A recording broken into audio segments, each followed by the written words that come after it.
Кыргызстандын алыскы аймактарынын бири Баткен облусуна Каса Миң долбоорун алкагында жогорку вольттуу электр мамычасынан пайдалуу курулуп баштады. Капсула салуу аземине президент Садыр Жапаров да катышты. Өлкө башчы бул долбоор Кыргызстандын электр кубатын экспорттоо мүмкүнчүлүгүн жогорулатат деген ишенимин билдирди. Долбоор аркылуу жай мезгилинде тагыраагы май айынан сентябрга чейин Кыргызстан менен Тажикстан ашыкча электр энергияны Ооганстан жана Пакистанга экспорттойт. Анын алкагында жаңы көмөк чордондорду жана жогорку чыңалуудагы электр чубалгысын куруу пландалууда.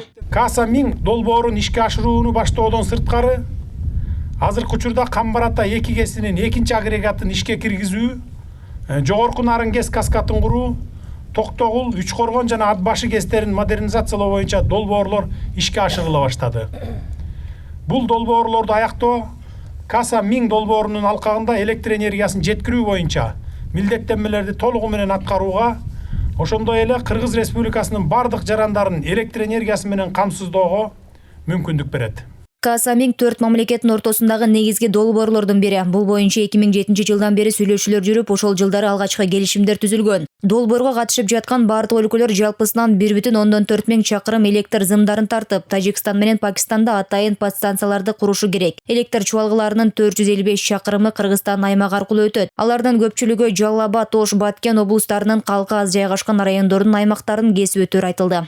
Бул проект эң башкысы Кыргызстандын энергетикасынын ошондой эле башка тармактардын өнүгүшүнө шарт түшөт. Ошо 15 жылга контракт түзүлдү. 15 жылдын ичинде биз берген 23,2 миллиард электр энергия беребиз. Анын баягы кичи көлөмдөгү деп айтылат, минималь, анан обязательный деген. Ошол 500дөн 1,5 миң миллиард киловатт саатка чейин беришибиз керек бир жылда. Долбоордун жалпы наркы 1,1 миллиард доллар. Анын ичинен 200 миллион долларын Кыргызстан Дүйнөлүк банк, Ислам өнүктүрүү банкы жана Европа инвестициялык банкынан алган насыялык каражат түзөт. Бул карыз электр энергиясынын экспортунан түшкөн каражаттын негизинде төлөнөт. Проект эми 23-жылдарга карата бүтүш керек да, 2023-жылга карата. 2023 жылы суу кичине көбөйө баштаган период болот да.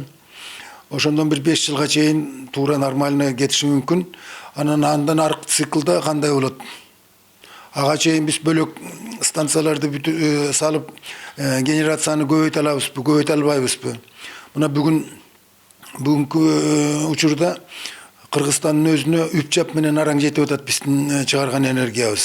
Ал эми бул тармактын көзүн билген айрым адистер долбоор толугу менен ишке ашып калса, Баткенде электр энергиясына болгон муктаждык жоюларын, ошондой эле аймактын социалдык, экономикалык абалы жакшырарын айтат. Бул Баткен өрөнү үчүн абдан чоң, мындайча айтканда, мүмкүнчүлүк пайда алып келет да. Анан кийин муногу Айгүл таш подстанциясында 2-чи автотрансформатор коюлуп калса, булардын өнөр жай, тоо кен, айыл чарба, суу немелери өнүгөт да, абдан тез өнүгөт. Ошон үчүн бул долбоор Баткен эл үчүн, вообще Баткен өрөнү үчүн мына Кадам жай, Кызыл Кыя чоң мааниси бар да. Кыргыз бийлиги долбоордон Кыргызстан жыл сайын электр энергиясын экспорттоодон 80 миллион долларга жакын киреше аларын, 15 жылдын ичинде электр энергиясын экспорттоонун жалпы көлөмү 23,3 миллиард киловатт саат болорун билдирүүдө. Жазгүл Мадинова, Самат Дөлөтакунов, 5-канал.